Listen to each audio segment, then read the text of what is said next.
Hello and welcome to this week's Make a Thing. It's been a pretty good week. We've got a lot of setup stuff being done for the shoot, and we're going to go shopping for some set gadgets and things like that for the boat set, which we'll also be talking about in the rest of this episode. And some more work on the website, a new Wisteria logo coming your way that's going to be visible there, and a few other things they're cooking up. But tonight we're going to be looking at the first draft of episode 2. So this is there's no edits in this. We actually ran by Wes and Gareth, and they already gave their notes on this, but I'd like to hear what your guys' notes are. So please put stuff in the comments and let us know what you think. So here we go. Exterior, the docks, night. The strip light towers of the city loom above the interconnected waterbound slum of the docks. Exterior, the docks, bodega, night. A small crowd is gathered at a dockside shop that sells food and supplies. Lots of crosstalk. A sizzling mix of foods is stirred in a huge pan. Ronnie orders from Lucille, 40s, as her seemingly mute husband Joe, 50s, does the cooking. Ronnie, indicating. Tell him to get the burnt stuff. Lucille, to Joe. Ronnie wants the crispy, Joe. To Ronnie. No chilies today. Ronnie. No chilies. What is this world coming to, Lucille? Lucille. You're too young to know yet. As they banter, Ronnie is looking at his phone. Insert, he scrolls through texts to Alice. 7:34. He texts. Jay is still in headspace. Meet me for some rice at Lucille's if you get out. 8:40, he writes. Where are you at? 10:10. Hello, this is worried boyfriend stereotype. He starts to type. Seriously, buddy, where are you? Then backspaces when Lucille interrupts. She is packing up the food. Lucille. Continued. 2025. Ronnie points at another customer. Already in conversation. Philippe, in his 30s. Ronnie. Put it on Philippe's tab. And how about banana peppers? Pickled? Philippe. Hey, what was that? What's that for? Lucille gets the sides. Ronnie. I'm fixing your pilot tomorrow. Philippe. The AI? Who says it's busted? Ronnie. She does. She knows you don't listen, so she writes me. One of Philippe's friends smacks him, laughing. Friend. Jesus, P. Now your boat's cheating on you too?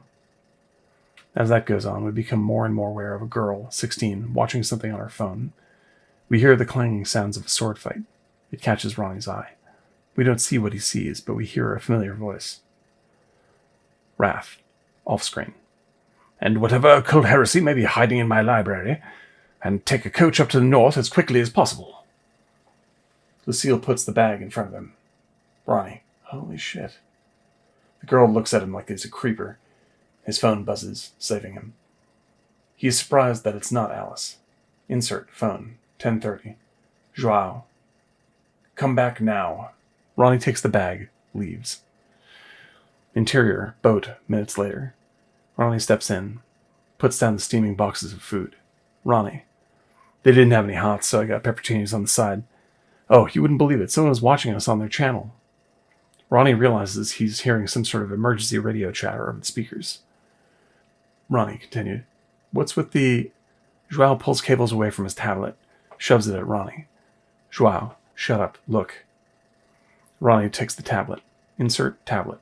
A collection of security cam shots. Various streets. Joao, I already called 911.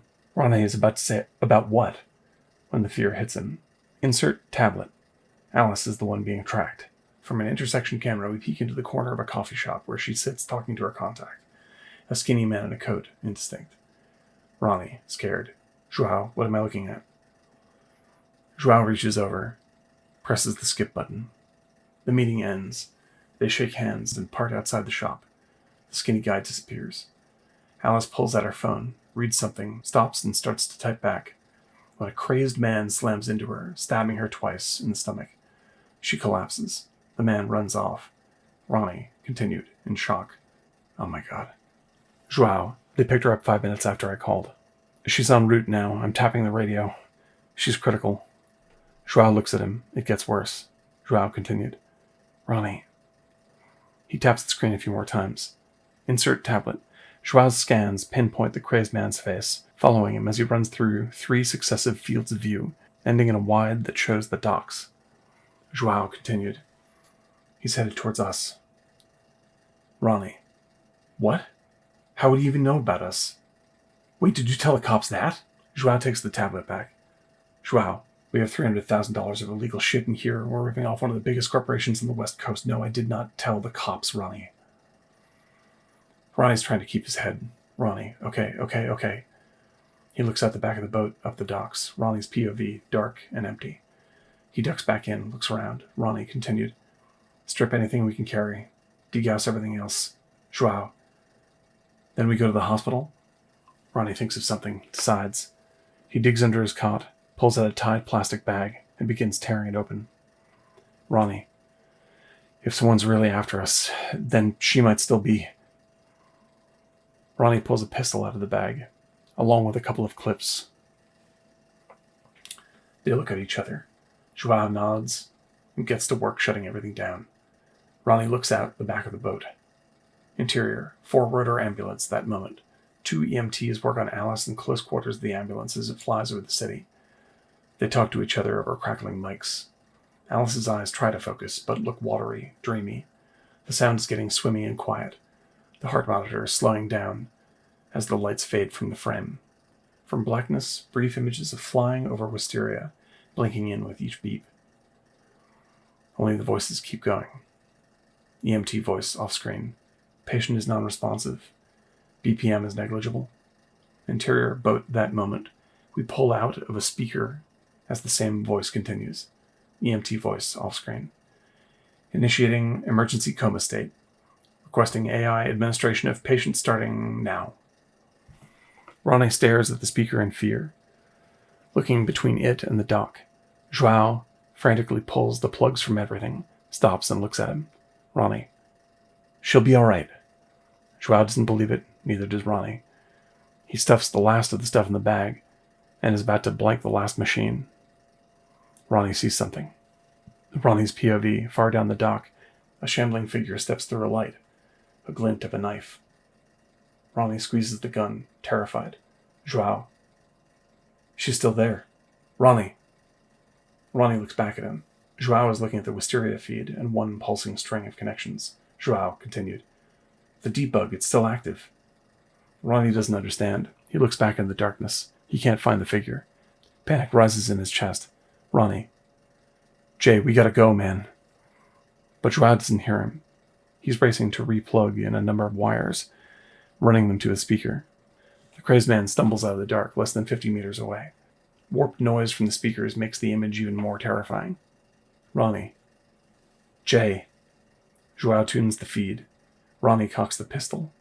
The man stumbles closer, and we hear Alice's voice over the speakers, warping and twisted. Alice. Hello? Hello, guys?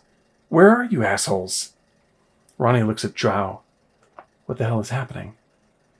Then from the docks, a scream. The crazed man is clutching his head and falling to his knees. Ronnie holds the gun on him, shaking. The man does not get up. Alice, off-screen, continued. Hello? Joao? This is really freaking me out. Come on, I have to go meet my contact. Pull me out already. Ronnie's brain is obviously scrambled. He looks at Joao, who is plugging in the mic. Joao to Alice. Alice, hang on. Alice, off-screen. Joao? Oh my god, are you guys okay? I thought something was wrong. Joao doesn't know what to say. A long pause. Alice, off-screen, continued. Joao? You're kind of scaring me here. Ronnie. We're scaring her? Joao thinks, then acts. He starts manipulating the nodes on the screen, typing quickly as they form attachments. Ronnie continued. What are you doing? Joao. Alice, listen, I'm sorry. This is probably going to be pretty weird. Alice, off screen. Joao, what are you... He hits commit. Exterior. Hills north of Langdon. Dusk. Alice, animated, gasps and sits up. She is suddenly fully embodied in Wisteria. End of part 1. All right, there you go. Not much more than that to talk about this week, but please give us your reactions, anything you got to say, and let us know how you think that's coming together. We're going to do another pass, at least one more pass. But we are trying to get this rolling to shoot, I think, on the 18th of the coming month. So we're going to try and shoot episode 1 live action and episode 2, what you just heard, back to back. So give us your comments so we can refine this and sharpen it up before we get to actually rolling on it. I hope you got a kick out of it, and we'll see you next week for another Make a Thing.